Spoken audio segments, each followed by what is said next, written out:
Story 1. The Masked Intruder. Near a primary school. It was a crisp October morning in 2022, the kind where the laughter of children fills the air. I was in my classroom, preparing the next lesson, when the intercom crackled to life. This is lockdown. I repeat, this is lockdown.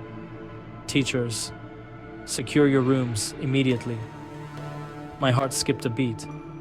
I trained for this moment, but nothing can prepare you for the real thing. I told my students to get under their desks while I was locking the door and pulling the blinds. That's when I heard it. A sound that froze the blood in my veins. It was a tapping on the window. At first, I thought it was my imagination. But then, one of the kids whispered, Miss, someone's out there. I turned, and through the narrow gap in the blinds, I saw him. A man in a white mask, holding what looked like guns. He wasn't moving, just staring at the building.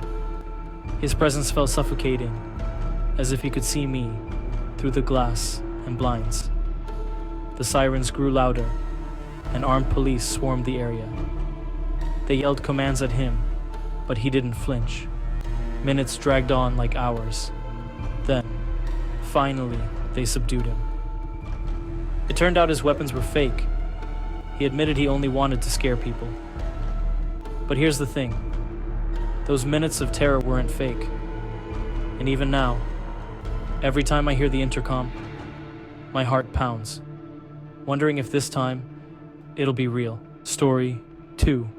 Unfounded gunman report at Manhattan High School, September 2024. It was just after second period at Louis D. Brandeis High School in Manhattan. The day was normal until it wasn't.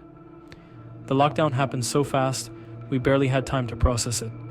My teacher bolted the door, turned off the lights, and motioned for us to hide. The silence was suffocating. Then we heard the footsteps. Heavy boots, stomping down the hallway, growing louder with each second.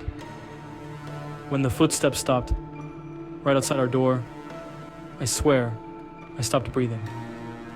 The doorknob rattled. My friend next to me started crying, her hand over her mouth to muffle the sound. Then suddenly, footsteps moved on. After what felt like an eternity, the police cleared the building. They found nothing. No gunman, no weapon, nothing. It was just a false alarm. But here's the thing. They found a bullet lodged in one of the classroom walls. No one knew where it came from. No one could explain it. Even now, when I walk those hallways, I can still feel it. That shadow of dread, like something unfinished, something waiting. Story 3. The science experiment gone wrong. December 2024. Brisbane Waters Secondary College in Australia. It started with a simple science experiment. A beaker of ethanol spilled, and in an instant, the room was on fire. 3 students were trapped, their clothes catching fire. The rest of us were evacuated, but the school went into lockdown to contain the chaos. As we sat there, waiting, we started hearing screams, but not from the injured students. They were already outside. These screams were coming from inside the building. Someone screamed they saw a figure outside the window. It was quick, like a shadow, but its clothes, they were burned, smoldering, like it had walked through the fire. After the fire was out, the investigators found something interesting. On the second floor, where the flames hadn't reached, there was a handprint, a blackened, scorched handprint on the outside of the window. No one could explain it, and no one wanted to.